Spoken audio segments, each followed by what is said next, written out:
సమస్యలు మా దృష్టికి తీసుకోవడం జరిగింది. గుంటకల వాసులు కావచ్చు, అప్లికేషన్స్ కావచ్చు, చుట్టుపక్కల కల్లూరు కానీ అదేవిధంగా రాయచూరు కానీ ఈ ప్రాంతాల్లో కొన్ని స్టాపింగ్స్ లేవు, సిటీలో కొన్ని స్టాపింగ్స్ వచ్చాయి. కాబట్టి తప్పకుండా వీళ్ళన్నింటినీ కూడా పరిశీలన చేసే దిశగా పార్లమెంట్ ఖచ్చితంగా మళ్ళీ సమస్యలు లేవలెత్తి ప్రాంతానికి ఎక్కువగా రైలు సౌకర్యం కల్పించేలాగా అనేకటువంటి ఎక్స్ప్రెస్ రైళ్లని చాలా స్టేషన్లో ఆపేలాగా ప్రయత్నం అయితే చేస్తానని తెలియజేసుకుంటాం.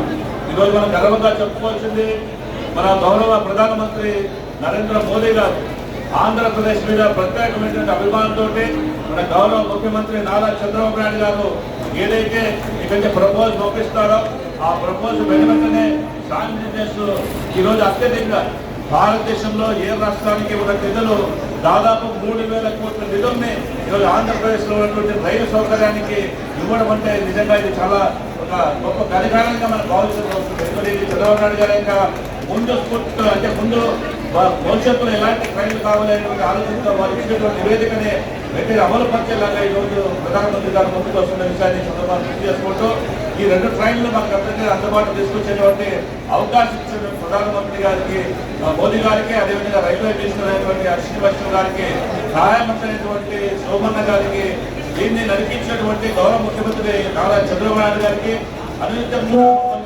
ఎంకరేజ్ చేస్తూ మీరు బాగా పనిచేయాలి, పార్లమెంట్లో అనేక సమస్యలు లేవనెత్తాలి, రైలు తీసుకోవాలని చెప్పేసి మమ్మల్ని వెన్నెత్తి ప్రోత్సహించినటువంటి యువ నాయకులు నారా లోకేష్ గారికి సందర్భంగా ధన్యవాదాలు తెలుసుకుంటున్నాను.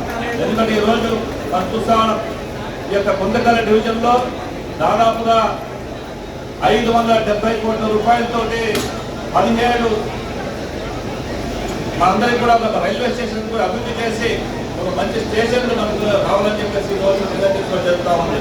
అందులో భాగంగా మన కుందకల డివిజన్ సంబంధించిన అనంతపురం పార్లమెంట్ సంబంధించి అనంతపురం, తాడిపత్రి మరియు గుంటూరులో కూడా ఈరోజు రైల్వే స్టేషన్ కూడా దాదాపు 160 కోట్ల రూపాయలతో డెవలప్ చేసి రైల్వేలో అన్ని సదుపాయాలు కల్పించి అక్కడ ఎస్టిమేట్ సదుపాయం కావచ్చు, లిఫ్ట్ సదుపాయం కావచ్చు, టాయిలెట్ సదుపాయం కావచ్చు, అక్కడ ప్లాట్ఫామ్ ఎక్స్చేంజ్ కావచ్చు, ఇవన్నీ కూడా తీసుకొచ్చి మన ప్రాంతంలో ప్రయాణం చేసే వాళ్ళందరూ కూడా సౌకర్యాలు కల్పించే విధంగా ఈరోజు మన పుస్తకాల్లో ఇవన్నీ కూడా కార్యక్రమం చేసుకుంటాం తెలియజేసుకుంటాం. ఎందుకంటే ఒకసారి గమనించుకోవాలి, చాలా వరకు రైలు సదుపాయంతో పాటు ఇక్కడ ఉన్నటువంటి గూడ్స్ సదుపాయం ద్వారా రవాణా బాగా పెద్ద ఎత్తున జరిగింది. దాదాపు 950 కోట్ల ఆదాయం ఈ యొక్క గూడ్స్ ద్వారా తెలుసుకున్నామంటే పుస్తకాల డివిజన్ యొక్క ప్రాముఖ్యత అర్థమైందని తెలియజేస్తున్నాం.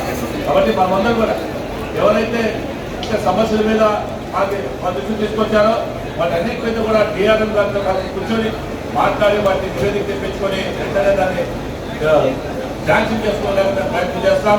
మనందరూ కూడా తెలిసి ఆంధ్రప్రదేశ్ రాష్ట్రం విడిపోయిన తర్వాత ఈరోజు విశాఖపట్నం జోనల్గా మనకి సౌత్ కోస్టల్ రైల్వే జోన్గా మనకి ఏర్పాటు చేసుకుంటున్నాం. జూన్ 1 నుంచి కూడా మనందరూ కూడా పుస్తకాలు కూడా సౌత్ కోస్టల్ జోన్లో వెళ్తుంది. కాబట్టి విశాఖపట్నం కేంద్రంగా మళ్ళీ మనం అభివృద్ధి అదే తెలుసుకునే అవకాశం ఉంది. ఎందుకంటే ఇప్పటికీ సికింద్రాబాద్ జోన్లో మన డివిజన్గా ఉంది. రేపు ఆంధ్రప్రదేశ్కి సంబంధించినటువంటి సపరేట్ జోన్లోనే ఉండబోతున్నాం. కాబట్టి ఇంకా పంచాయతీ అవకాశం ఉంది. కాబట్టి వాటన్నిటి కూడా మనం ఇంకా నెరవేర్చుకుందాం. ఇక్కడ సమస్యలు ఏమన్నా సరే అన్ని కూడా వాటి తీసుకొస్తే తప్పకుండా వాటిని మనం బాగు చేసుకొని ఈరోజు మనకి